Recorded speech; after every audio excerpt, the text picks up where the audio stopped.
I ain't got time to help midgets. I gotta do a wrestling show, boy. Can we say that word like Oh right yeah, now? yeah. You can when it's actually a real midget show, because the midgets tell you that don't call them little people. Okay. So when it's advertised as micro, matter of fact, I apologize. I retract that. They're called micro midgets. Okay. Okay. All right. So that's even the name they want to be called. All right. That's like double like wrong, ain't it? Yeah. Bullet. I think the first M word did more than enough. So. Yeah, they're micro midgets, and they tell me to call them that. Okay. Okay. Okay, boy. Which I must apologize, George. It's. Dang. Oh, did we sell my water too? Yeah. Your water's over here. Oh, okay, yeah. Dang. People were moving stuff. Yeah. Oh. Things got bumped. Major production. Major changes. Also, too, we're probably not going to start with Journey on this one. Oh. The computer that I edit this on is not working right now. Oh. Which is the last thing I need to deal with right now. On top of everything I'm already dealing with. I know. So this is just going to kind of start. I do have the close. Don't worry. The close is going to be Journey at the end. Oh, yes, good. Journey I will love be that. at the end, but there won't be any Journey at the front. So I love that. People are like, what happened? Probably be like, oh, it's just Jake Manning. He made a mistake again. Because every time something happens wrong, they just assume that I did something wrong. No. I know what I'm doing every second and every moment of every day. It's just as long as Steve Perry didn't tell us to stop. Okay, because he don't care, because he don't get no money off of it anyway. No, but you can't get blood from a stone. That's all they want. That's all they watch the show for is the music. Yeah, that's probably what it is. But just deal with it. Just deal with it. I'm gonna hold you guys just deal with it. I'm dealing with it. We're gonna get some more DVDs. Well, I'm just gonna have to hold your hand, I think. But we gotta get on air first. First time. Nice jeans. Well, thank you so much. Ladies and gentlemen, welcome to the edition of Network You Wrestle. The claps. You know what time it is, George. How was your weekend? Bullet, I am so excited to be here. The biggest reason is I've just got 50 mystery boxes. The original mystery box. Not the original Mr. Wrestling 2, not the one that they dressed up and they did the feud with the two Mr. Wrestling number 2s. Okay? The original Kane. Not that other Kane. The original Scott Hall and Razor Ramon. Yeah. Okay. Original. And I've got them loaded. They're getting put into the car. The original mystery box, not the one that everybody's stealing the name. Ring of Honor's version, all this kind of stuff. The original mystery boxes will be with me this coming weekend in towns near you. But we've talked about it a little bit earlier.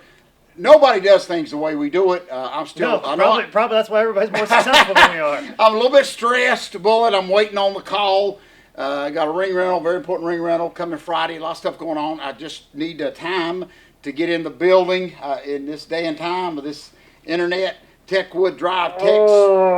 Don't even tell me about time. Just give me, and I'll back away, okay? I know I'm being very obnoxious to the people involved right now, just trying to find out a simple time to let me get in and set the stage up, okay? But here's a dumb question. Nobody give me a time. Can you, since you just used that analogy, I'm curious, and I don't think anybody's ever talked about this on any podcast whatsoever. Nobody's ever talked about this on any wrestling interview. I just want to know, at the Techwood Drive studio, yes, at TBS, every morning, right? Did that ring stay up all week, or did they have to take it up and take it down every taping? Take it up and take it down. Because, believe it or not, Bullet, they sure did. Whoever did that. And it was our good friend, Ted Allen did a lot of that. Remember Ted Allen, the Nightmare? He did a lot of those ring rentals. And you know what was Saturday morning. What was so amazing about that, Bullet, and I'm so glad you asked that, is the cameras were stationary, of course. I mean, they were rolling, don't get me wrong. Yeah. But they would, this was when NASCAR was really, really popular. And they would actually rush us out after many tapings and roll the set in to tape like NASCAR Live or something like that. So it was just, they took it down. Even some of the people even stayed that didn't want to leave. And they had to take it out of the building. They took it out of the building. Take it away. Take it out of the building. So somebody had to back it in. Yes. Set it up. And and come back. This is what was most amazing. All of this was done, even though the fans got to see it like at 6:05 that night. 95% of the tapings, and I've shared this with you, were done first thing in the morning. Yeah. For years, Ric Flair's out partying all night, just Oh, rolls his yes. bag in, wrestles for an hour. That's and exactly he's considered like, oh man, he's such a hard worker. Yeah. He's wrestling on TV for 25 minutes Yeah. at George's house. Man, he's killing himself. Way to go, Ric Flair, for all your hard work. Screw that. Big hand to the guy who's setting up the ring every morning you got for that show. right. And Bullet, Every single Saturday. What was so amazing about it, Bullet, and you know this being a fellow cameraman yourself, is they had to keep those studios so cold because back then the cameras would overheat real Because of quick. lights. Yes. So even though it was, 4 a.m. in the morning is like destined in my brain forever because that's what, no alarm. I get up, well, I don't sleep, but I get up 4 a.m. every morning just for old time's sake because I'd leave Charlotte at 4 a.m. Bullet. You had to be at Techwood Drive by 8. Okay, they started taping at 9 a.m. Okay, so here it is. You know, you're trying to even get woke up, whatever. You're squirting your head with a bottle. Now I see why you don't like going over your matches so much. Oh. Because you would have had to got there another hour Yes. earlier. So you'd have to get up at 3 a.m. Yes, Bullet. Can you imagine that? So you had to be Trust me, there. I know that pain. I got to do that now. So Bullet. Whether I'm just wrestling at 10 or not, when I already know the 10 spots, I still got to be there an hour in advance. So it was. You had to be there by 8. Okay, and there was no catering. There was no. You know what I'm saying? There was none of that. People don't know how good they got it, but there was none of that. And then by 9, Gordon Soley got there about 8:30, and he would. I love Gordon because Gordon would always come to the dressing room and just talk to the guys. He didn't talk over what the man. He was like, hey, just asking how you're doing. You know, real approachable guy, real great guy. And so anyway, but by 9 a.m. that first match would go, and I'm telling you, Bullet, you didn't know till about 10 till 9ish who you were even going to wrestle. I mean. And what I loved about How it, you run shows is starting to come together Oh, just boy. a little bit.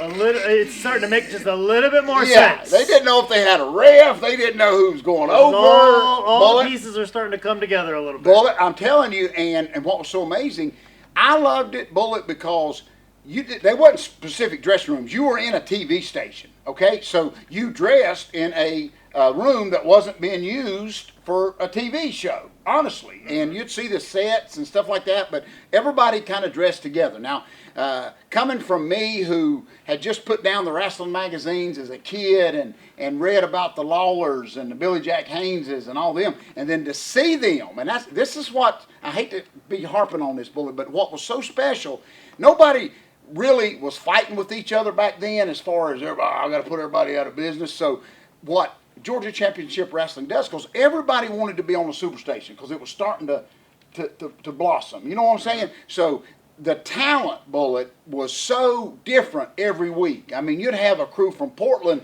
this Saturday, and then next Saturday there'd be a crew up from Florida, and then Memphis. Remember I told you about Rick Rude? Rick Rude drove down, and always said, what are you doing here? You ain't supposed to be here till next week. So Rick Rude turned around and left. So the Great Ravishing One couldn't get his dates right. So, but for me, that's why I'm saying, Bullet, and even though, don't even get me started on the booking fee, even though I was paying the booking fee, okay, to live this dream, and everybody used to make fun of me, but I didn't care. I'd have paid them anything they wanted.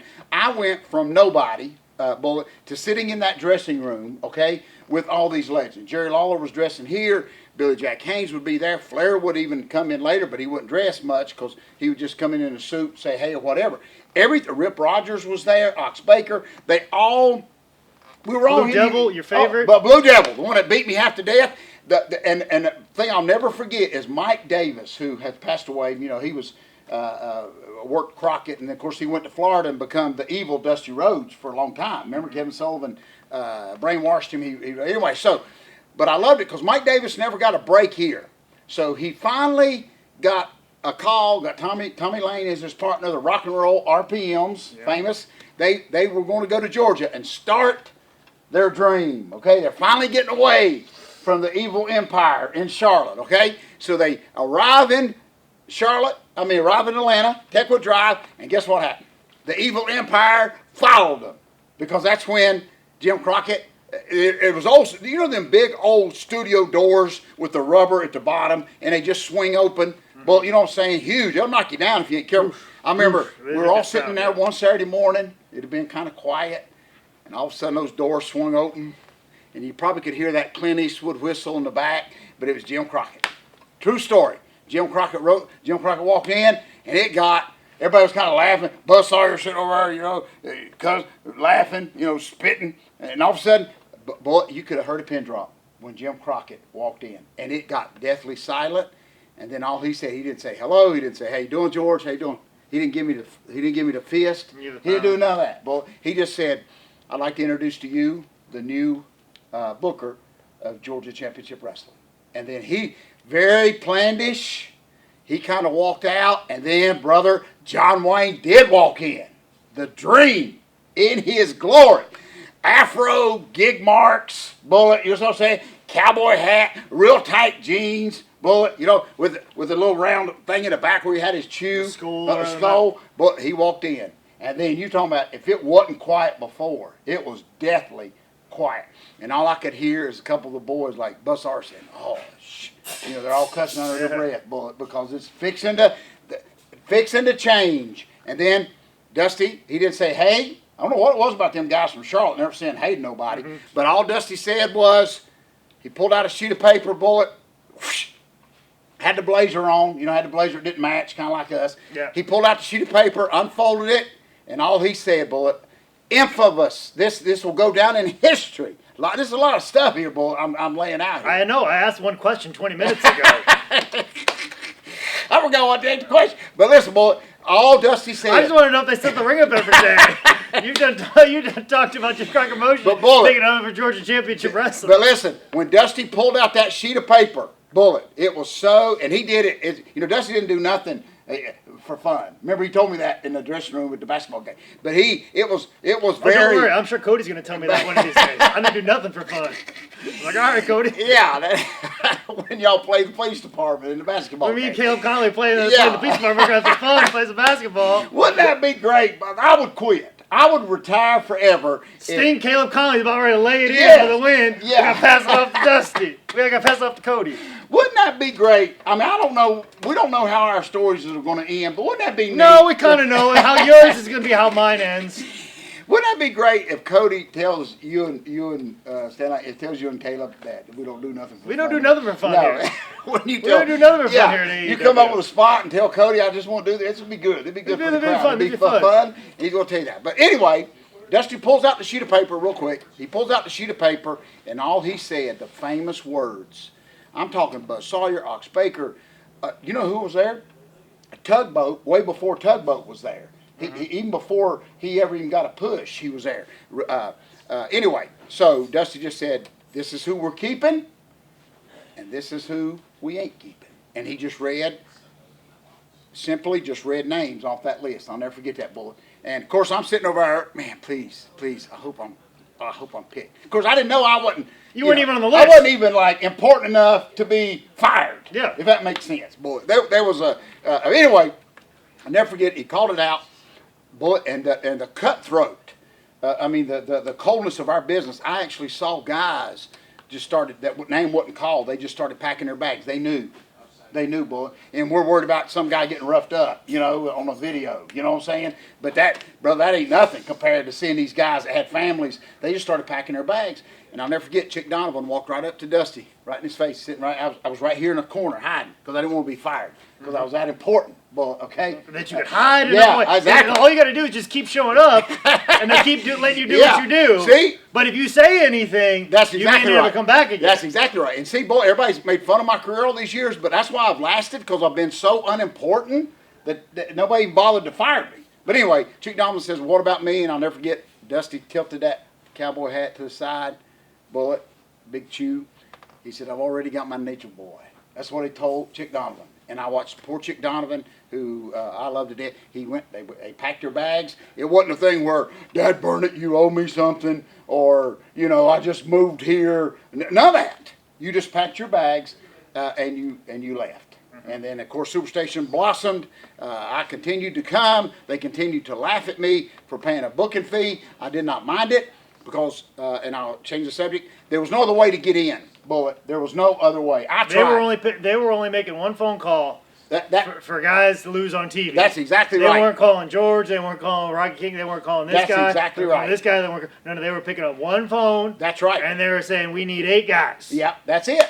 And they did honestly, and WWE was the same way. They didn't. They did that with the women too. They sure did. That's why Moolah got that stranglehold Yes, wrong. She did. They wanted to pick up one phone, call one person. That's exactly right. And boy, we kind of even Sky Low, who was in charge of the midgets back then. Sky Low, if you want that's exactly if you want right. little people, you call them up. That's exactly right. And boy, that's what. Call them up and call them whatever you want, micro or whatever. So. But boy, listen to me. That is why I'm able to sit back and people they don't even know. And I know the business is rough now in a way, certain ways, whatever. But boy, I'm telling you, most of the apron bumps. That's what makes it rough. All these apron bumps. That's the roughest part because we all have to bump on the hardest part of the ring. Boy, I tried every avenue. I opened up the magazines. Bill Apter used to list company federations addresses, and I did all that. I sent pictures, and of course there was no cell phones back then, and no flip phones or nothing, and so I did all avenues, and I didn't get nobody. Nobody called you back. Nobody owed you nothing. You see, nobody owed you nothing. So anyway, when I got my foot in the door, I was very happy, and so I never had a problem with any of that. So 30 minutes later, Bullet, to reemphasize the question that you asked is yes, they did set up the ring and tear down. Yes. Anyway, so a lot going on, Bullet. Listen, thank you so much. I know you had an unbelievable, crazy week. I even arrived here today, and just wanted to make sure. I didn't know if you were back yet, Bullet, from your huge trip. But four different states, just about, right? I mean, it was from the time before leaving for StarCast, and then going to wrestle for Revolver, and then wrestle for Cosplay, FSCW, and then getting back, and then wrestling in Dayton, and going all the way to Chicago for $5 wrestling commentary, which I know I was supposed to release yesterday, but I'm in the middle of releasing it right now. I still gotta make the preview file and get that out, so I'm gonna get that out. I'm sorry for everybody who watched Raw on Monday night and was expecting to watch $5 wrestling instead of Raw. I know there's a lot of people that are pretty disappointed about that, but I had to do an emergency 8-hour recording of 10 Bell Pod episodes because one of my partners is moving to LA. Oh, wow. And then I got a show tonight, so I got to squeeze that in. Also, too, I got to record a podcast for somebody else. And then also, too, I got to deal with Dynamite, so that's going to ruin my day. Oh yeah. And that's just this Tuesday, which hopefully I've already moved past that stuff. And tomorrow I got to record promos for Freight Train's upcoming wrestling show at Ebron Hall. And then I got to run training class. And then I got to watch something from my other podcast I got to record on Thursday. And then I got to do another comedy show. And then Friday I got to finish everything up. And somewhere I got to find time to edit that Revolver show I got to do. And then I got to clean my house somewhere in there. And then I disappear forever. George, I'm probably not going to be around for 2 weeks. I'm just going to let you know. Oh, I kind of love that. I am disappearing. Something has come up and I need to run away. I love that. For a little while. This may be the episode where this may be the point where I tell you I'm gonna go get a loaf of bread. This may be. I love that. Bullet. Harold Summey, my best friend when I was a little kid. Brother did. Went to get a loaf of bread for his wife. Never came back. He's on my list. I gotta get a loaf of wheat bread. For said reason, I gotta disappear for it, and I may just go get that loaf of wheat bread and then not come back. I'm gonna find Harold Summey. If anybody's out there listening, I never got to see him. He's still drifting, boy. After still looking for that loaf of bread. But I want to just thank him, okay? Because that stuck with me all these years. And you can update that now. I'm gonna go get a gluten-free loaf of bread. Good luck finding that. That's why I was going so long. I had to go find a gluten-free loaf of bread. That's what it is. But you know what? Yeah. Oh, I love that, Bullet. That's just a small part of me leaving with you. I want you to know that, Bullet, very much, okay? New Jack said it best. He goes, somebody asked him what his career goals were for the year that they asked the question. He goes, I don't know, get out. That's my career goals. Yeah, get out. That's very true. Ain't it amazing as towards the end, well, I won't say the end of our careers, but it's funny how you see the freshness and the newness of young people wanting to get in it, and I'm thinking, you just wait. you just wait. Okay. And so, anything else this week? I think I ran down my whole schedule. I think there's a couple other things I got to do. I got a couple other things on my list, but yeah, getting $5 wrestling done, which should be out right now. The last Revolver show should be done. Joey Ryan's match, did that take place? It turned out to be, get this, George, you're going to love this. I'm glad you brought this up because I wanted to bring this up because I wanted to tell you thank you about something. So it was me versus Joey Ryan, but then Joey Ryan came out and said he wanted to have a title match. And I don't hold title, and Joey don't hold no title. But there is a person who was the champion in the building, and that was the wrestling tent. The Wrestling Revolver Scramble Champion, which is a big tent. Oh. So we had a 3-way match with a tent. Oh. Now on top of this, George, we were doing this in a 16-foot ring. And this tent is about 8 feet. So this tent takes up an entire fourth of the ring. So me and Joey Ryan have this 5-star match, and we can only use 3/4 of the ring. Bullet. Oh, so it comes back to my heart. When you said Bullet. To me as a young man training in that area where there used to be a ring over there, you said, guys, I need you to be able to wrestle in this ring if a bomb goes off in this ring. Oh, Bullet. Now, I've not wrestled in a ring where a bomb has gone off, but I have definitely wrestled in a ring where I cannot use entire fourth of it, that's exactly maybe even a third of it. I love that. Shedding a tear, Bullet. We even had to do please continue. We had to do I had to hit the ropes and do a spine buster, and we had to adjust midair, and I had to take it all weird because the tent was directly in the way, and we weren't ready to go through that tent yet. So we found a way to make that work. Go ahead, I'm sorry. And we incorporated the tent and did all kinds of spots, and because we got to put the tent over. Yeah, that's right. And figure out a way how to do that. And still make Joey look strong. Right. So we don't need to worry about making me look strong. Yeah. Ted's got to go over and Joey's got to look strong. Oh, that's right. Figure out how to do that all in one match. Oh. There's no. And only using half the ring. Only using half the ring. Half the ring. So. Well, see, I've always laughed about that when we go to shows, and of course not our rings, but you'll always see a ring that they'll say the ropes are loose or there's a board missing and there's a hole in the ring, and then you know. And even TV movie-ish. Yeah. Joey we talked about what we were going to kind of do, and he grabbed me in the head, and he was going to shoot me off, and the tent was right there, and he goes, do we have enough room to do this? And just like a TV movie, I looked up like, I've been trained for this.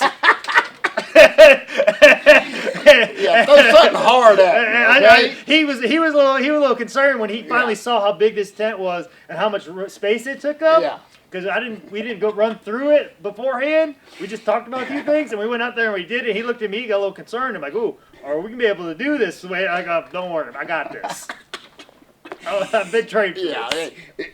You wouldn't get worried if there were tomato stakes in the ground. No. Okay, I mean, and we put caution tape and have Joe LeDuc out there doing the wave as the attention getter from the side of the street.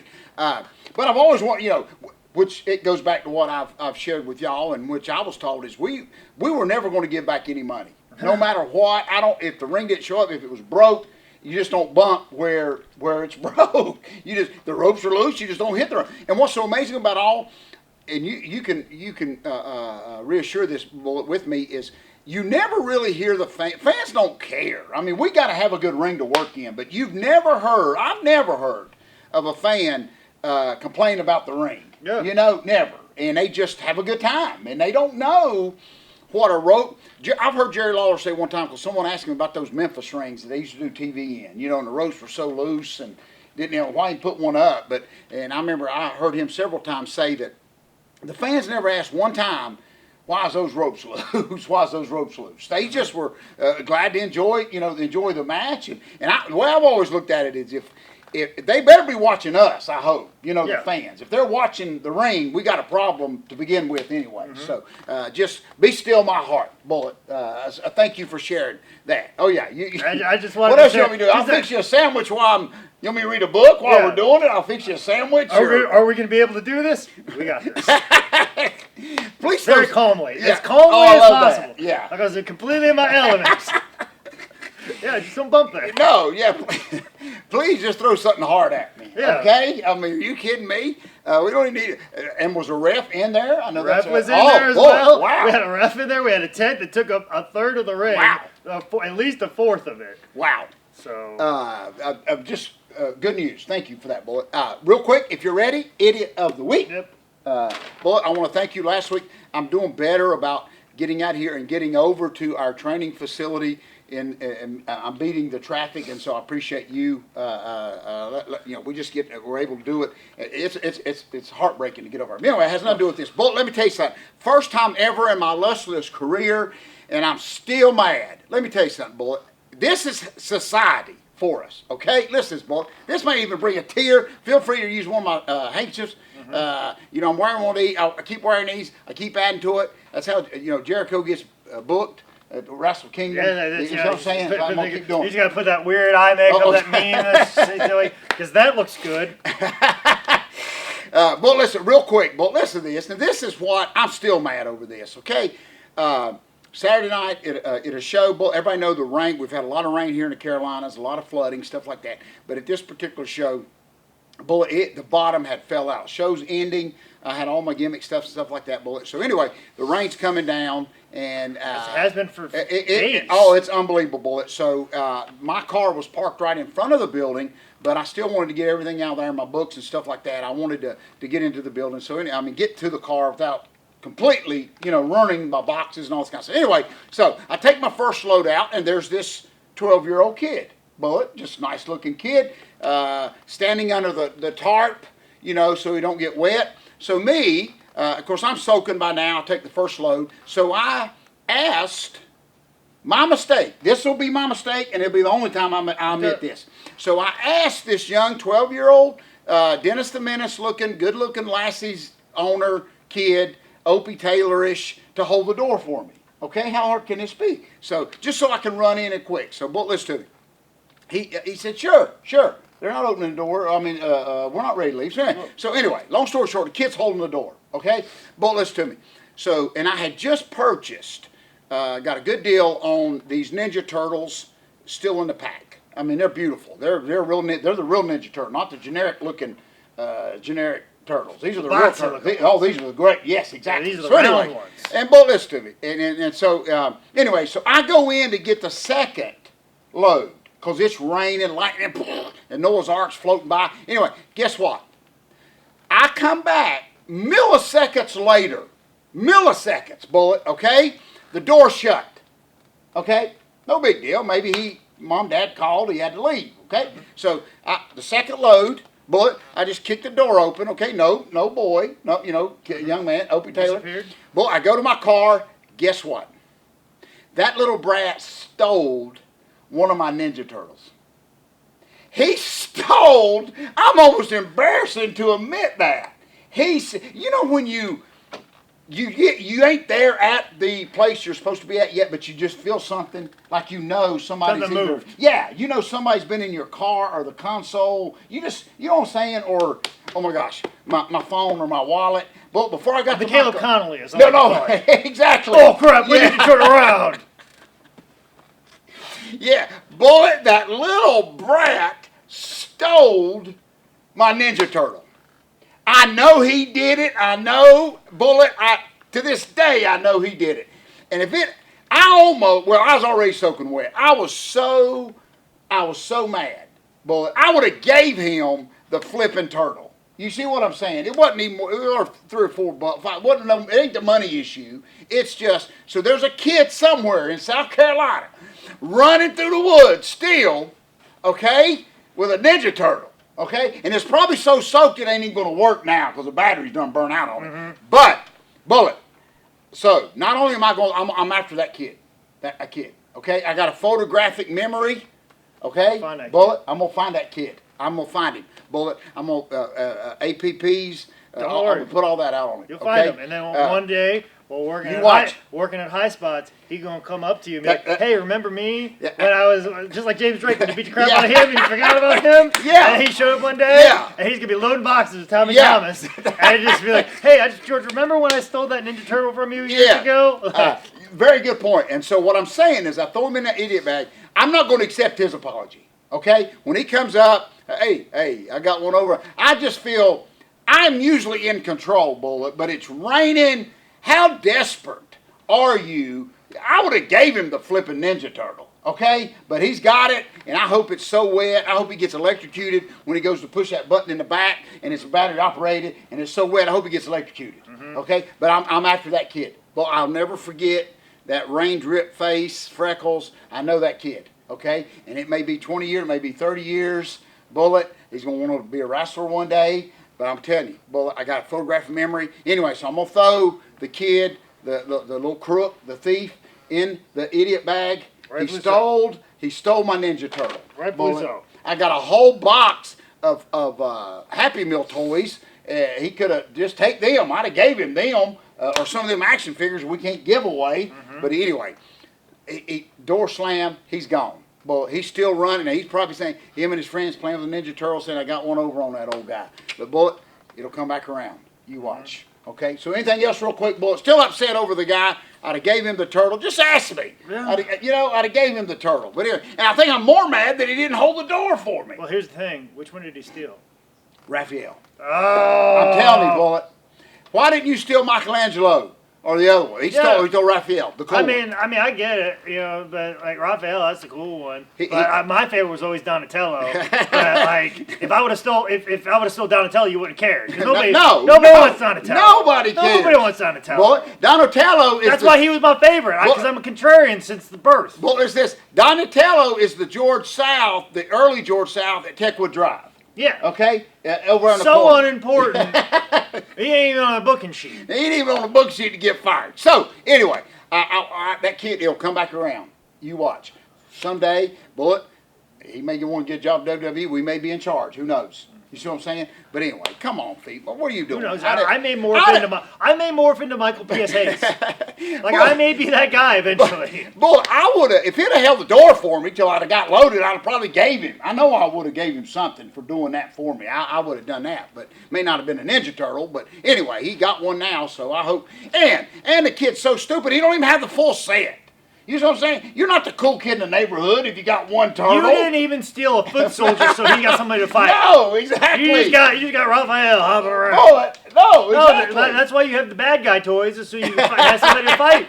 Every time my parents bought me a good guy turtle toy, they got to buy me a bad guy turtle toy. That's how it works. Bullet, that's how they become. I'm still hot I never got Shredder. I always had foot soldiers. I always had Braxis and the other guys. Remember, they made Hogan's LJN. Well, that's a true story. To sum all this up, that's where Iron Sheik's guy come from, because they had to have a bad guy for him to beat. So here's a stupid. When my parents got Hulk Hogan LJN, I got Roddy Piper. That's how you do it. So here's a stupid kid in South Carolina with one turtle. Okay, he's gonna be made fun of because he don't have no way to fight, and he's only got one turtle. What good is one turtle going to do? Yeah. Bullet. So anyway, all right, folks. Anything else, real quick, Bullet? Nope, we're good. Folks, listen to me. If you want, hey, you don't have to steal one. Just contact us if you want. The second greatest book of all time, which is available at highspots.com. If you want to know more about where I'm going to be at this weekend before I go completely off the grid and disappear forever, make sure you follow me on Twitter at ManScoutManning or on Instagram at ManScoutManning. This has been another edition of Dad, You Don't Work, You Wrestle. Good show.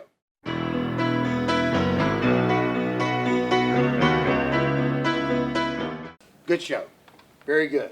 Well, we may not give him one. We'll buy one. Yeah, give him that. So, well, that's very George Southis. Just get me a loaf of bread with you while you're out, okay? I'm gonna disappear. It's okay. I'll tell you how it is. Oh, brother. I don't know. Billy Ray Cyrus is going to return, disappear, and then come back with a hit, boy. I could be here Tuesday. I don't know. If I am here Tuesday, something is going terribly wrong. Yeah. If I disappear forever, something is going terribly right. No, that's right. I love that, Bullet. That's